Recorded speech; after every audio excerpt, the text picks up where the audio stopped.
Welcome students. इस video में हम फोर्थ मेथड डिस्कस करेंगे, basic practices of crop production का। 3 मेथड्स हम डिस्कस कर चुके थे, preparation of soil, sowing of seed and third one was, सबसे पहले हमने सॉइल प्रिपेयर की, फिर हमने क्या किया उसमें सोइंग ऑफ सीड, फिर क्या ऐड किया, मैन्योर और फर्टिलाइजर ऐड किया। तो अभी फोर्थ है इरिगेशन। जब सब मैन्योर वगैरह सब हमने ऐड कर दिया था, उसमें क्या डालना पड़ेगा, पानी। खेत में क्या डालना होगा, पानी। तो irrigation, fourth one is irrigation.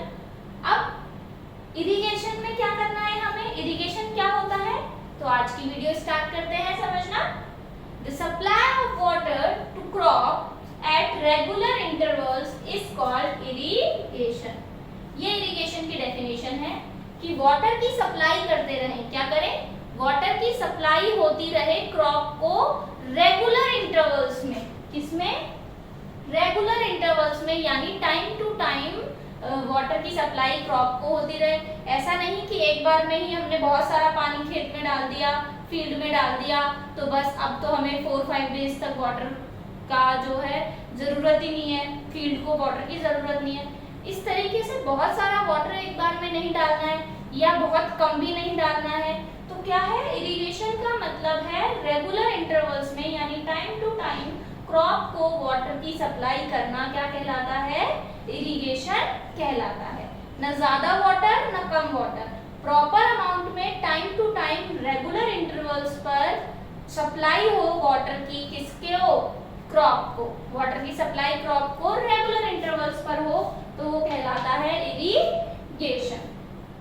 अब इरिगेशन की टाइम और फ्रीक्वेंसी, इरिगेशन किस वक्त करना है और फ्रीक्वेंसी कितनी बार करना है, किस अमाउंट में करना है, ये डिपेंड करता है कि हमारी क्रॉप कैसी है, सीजन कौन सा है, और किस पर डिपेंड करेगा, सॉइल कैसी है।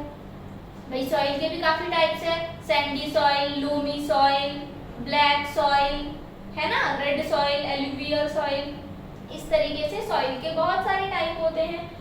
तो होते हैं ना चिकनी मिट्टी वगैरह, क्लेई सॉइल, लोमी सॉइल। तो जैसी सॉइल होगी उस अकॉर्डिंग हमें उसमें वाटर ऐड करना होगा, जो सीजन होगा उस अकॉर्डिंग वाटर ऐड करना होगा। जैसे गर्मियों में वाटर की रिक्वायरमेंट ज्यादा है, लेकिन विंटर्स में हमें प्लांट को इतना वाटर देना नहीं पड़ता। तो सीजन के अकॉर्डिंग, सॉइल के अकॉर्डिंग और क्रॉप के अकॉर्डिंग हम क्या करेंगे, इरिगेशन करेंगे।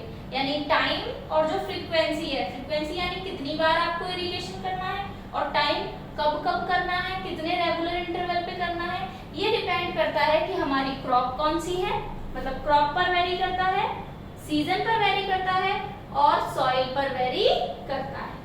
ठीक है, क्रॉप कैसे, अगर राइस है, ठीक है, राइस के फील्ड में बहुत ज्यादा आपने पानी भरा हुआ देखा होगा, राइस को बहुत ज्यादा वाटर की रिक्वायरमेंट होती है, बट वीट और बार्ले को इतना वाटर नहीं चाहिए, क्योंकि वीट बार्ले तो कहाँ होता है, राजस्थान में होता है ना पैदा, यहाँ है उसकी प्रोडक्टिविटी, और यहाँ तो इतना वाटर होता नहीं है, ना ही बहुत ज्यादा बारिश आती है।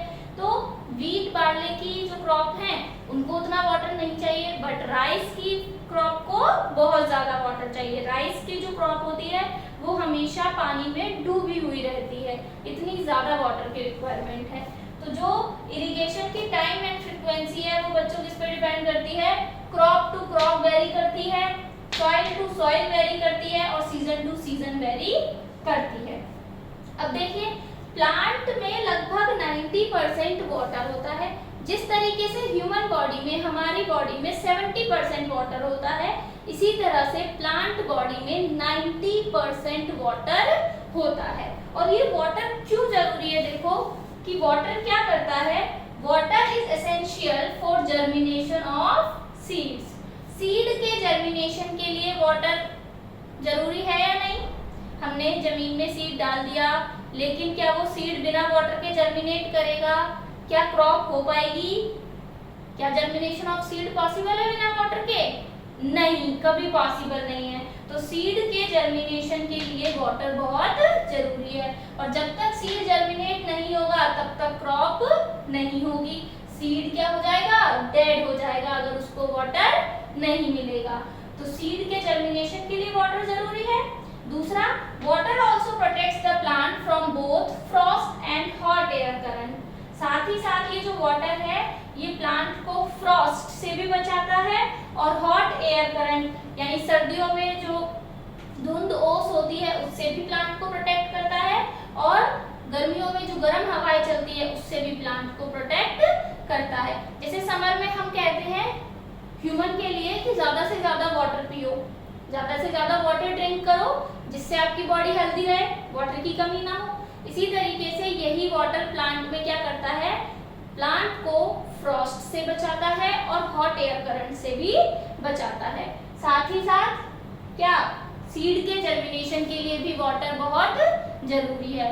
और इसके अलावा जो भी सॉइल में न्यूट्रिएंट्स होते हैं या मिनरल्स होते हैं वो वाटर में डिसॉल्व होकर ही प्लांट को मिलते हैं। इसलिए न्यूट्रिएंट्स और मिनरल्स भी प्लांट को कब मिलेंगे, जब वाटर प्रेजेंट होगा। तो इस वजह से इरिगेशन बहुत ही ज्यादा इंपॉर्टेंस रखता है। प्रॉपर टाइम पे, मान लो आपने सीड आज फील्ड में डाला और उसके बाद आप 7 डेज तक वाटर ही नहीं डाल रहे, प्लांट को वाटर नहीं दे रहे, इरिगेशन नहीं कर रहे, तो क्या वो सीड डेड नहीं होगा? हो जाएगा ना। तो प्रॉपर टाइमिंग पे रेगुलर इंटरवल्स के साथ जो वाटर की सप्लाई की जाती है उसे कहते हैं इरिगेशन। अब आगे हम इरिगेशन के क्या डिस्कस करेंगे, मेथड, कि किस तरीके से इरिगेशन होता है। तो स्टूडेंट्स, हमने इरिगेशन के बारे में जाना। अब इरिगेशन के क्या क्या सोर्स हैं, यानी इरिगेशन हम किन की मदद से कर सकते हैं वो एक बार देखते हैं। तो ये क्वेश्चन एग्जाम में कई बार पूछा गया है कि write some sources of irrigation या मेंशन 3 और 4 सोर्सेज ऑफ इरिगेशन। इरिगेशन के 3 या 4 सोर्स आपको बताने हैं। तो इरिगेशन जो गांव वाले एरिया है वहां पर वेल्स, कुओं से, ट्यूबवेल से, पॉन्ड से, लेक, रिवर, डैम्स और कैनाल से किया जाता है। तो इरिगेशन के क्या सोर्स हैं, आपसे मेथड नहीं, आपसे क्या पूछा है, सोर्स पूछा है। तो आप बताएंगे wells, tubewell, river, lake, pond and dams and canals. River, lake, pond, dam, canal, wells and tubewells. तो हम एक साथ ऐसे याद कर सकते हैं, लर्न करने के लिए वेल्स एंड ट्यूबवेल्स को एक साथ याद कर लीजिए, पॉन्ड, रिवर, लेक्स को एक साथ लर्न कर लीजिए एंड डैम्स एंड कैनाल्स को एक साथ लर्न कर लीजिए। River, lake, pond, well, tubewell, dams and canals learn होगा हमें इस तरीके से, source of irrigation, sources of irrigation. फिर देखिए मेथड ऑफ इरिगेशन। इरिगेशन के कौन से तरीके हैं, इरिगेशन के क्या मेथड हैं। तो एक तो मेथड है ट्रेडिशनल, एक तो मेथड है इरिगेशन का ट्रेडिशनल मेथड यानी जो पुराने टाइम में काम आते थे, और कुछ है मॉडर्न मेथड ऑफ इरिगेशन यानी आधुनिक तौर तरीके इरिगेशन के, यानी जो अब भी काम में आते हैं। तो पहले हम ट्रेडिशनल की बात करते हैं, फिर मॉडर्न की बात करेंगे। ये पूरा एज इट इज आप राइट डाउन करिए अपनी नोटबुक में, क्योंकि ये एग्जाम पॉइंट ऑफ व्यू से बहुत इंपॉर्टेंट है। यहाँ से जो क्वेश्चंस बनते हैं वो सोर्सेज ऑफ इरिगेशन से भी बनते हैं।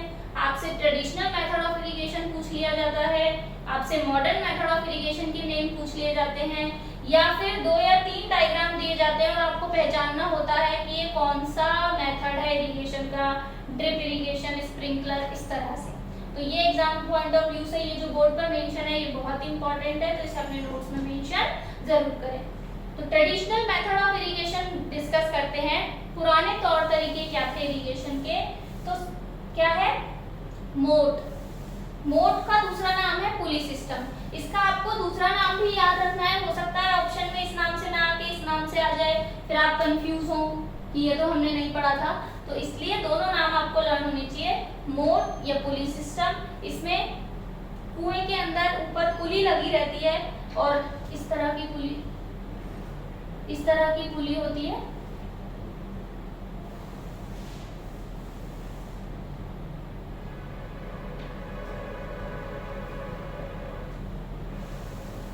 ठीक है, और इससे से एक तरफ से रस्सी को यूं खींचा जाता है, एक तरफ की रस्सी तो स्ट्रेट होती है कुएं के अंदर, ठीक है, और इधर से इसको यूं खींचा जाता है। जब इसको हम एक तरफ से खींचेंगे इस तरह से तो वो बाल्टी ऊपर आएगी पानी की और इस तरह से पानी को निकाला जाता है। तो ये हो गया मोट या पुली सिस्टम। दूसरा है ढेकली, तीसरा है रहट। रहट के अंदर ऑक्स का यूज किया जाता है, बैलों का यूज किया जाता है, इसको लेवर सिस्टम भी कहते हैं। और फोर्थ है चेन पंप। तो ये चारों नेम आपको अच्छे से याद होने चाहिए और इनकी पिक्चर्स आप देख सकते हैं, इनके पिक्चर्स भी आप देख सकते हैं। मोट, ढेकली, राहत, रहट, चेन पंप। ओके, इसके बाद मॉडर्न मेथड ऑफ इरिगेशन क्या है, देखिए मॉडर्न मेथड ऑफ इरिगेशन में है 2 sprinkler system and drip irrigation. Sprinkler system, sprinkle होना, तो अभी आजकल गार्डन्स वगैरह में आपने देखे होंगे इस तरह के स्प्रिंकलर सिस्टम लगे रहते हैं, ये जगह जगह पे बीच में लगे रहते हैं गार्डन में और ये रोटेट होते हैं इस तरीके से। ये जो 2 पॉइंट है इसके, ये जो 2 यू निकले हुए हैं, ये देखो इस तरीके से लगा रहता है जगह जगह और ये यू रोटेट होता है इस तरीके से। क्या होता है, ये रोटेट होता है इस तरीके से और पानी चारों तरफ फैलता रहता है, थोड़ी डिस्टेंस पे यहाँ, फिर थोड़ी डिस्टेंस पे यहाँ, और ये इस तरीके से दोनों पार्ट इसके रोटेट होते हैं लाइक दिस, और ये पानी को पूरे गार्डन में डिस्ट्रीब्यूट करता रहता है। इससे क्या होता है, स्प्रिंकलर सिस्टम से सभी जगह पानी डिस्ट्रीब्यूट हो जाता है और पानी का वेस्टेज भी कम होता है। इसके अलावा दूसरा मेथड है मॉडर्न मेथड ऑफ इरिगेशन में ड्रिप इरिगेशन, यानी बूंद बूंद सिंचाई, यानी हम ड्रॉप बाय ड्रॉप जो है प्लांट को पानी मिलेगा। हम जब पानी डालते हैं प्लांट को तो वो पानी धीरे धीरे ही तो एब्जॉर्ब होता है। तो ड्रिप इरिगेशन में क्या है, ड्रॉप ड्रॉप करके प्लांट को वाटर मिलता रहता है, वो एब्जॉर्ब करता रहता है। तो इससे क्या होता है, वाटर एक जगह इकट्ठा नहीं होता और प्लांट को जितने वाटर की रिक्वायरमेंट होती है वो थोड़े टाइम में मिलता रहता है।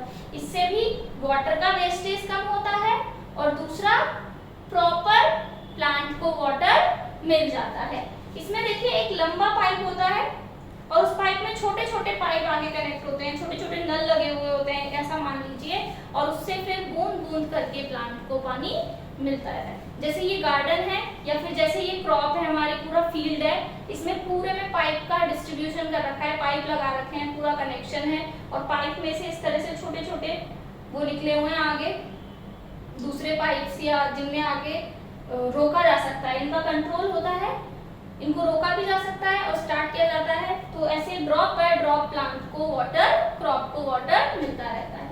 तो स्प्रिंकलर सिस्टम और drip irrigation modern method of irrigation है और मोट, ढेकली, रहट, चेन पंप ये चारों ट्रेडिशनल मेथड ऑफ इरिगेशन है। इसमें पुली यूज होती है, ये लेवर सिस्टम कहलाता है, और ढेकली और चेन पंप। इस तरह से ये 4 मेथड है ट्रेडिशनल मेथड ऑफ इरिगेशन और ये 2 है मॉडर्न मेथड ऑफ इरिगेशन। इसके बाद देखिए एक टॉपिक और डिस्कस करते हैं, इसमें क्रॉप रोटेशन। क्या डिस्कस करते हैं, क्रॉप रोटेशन।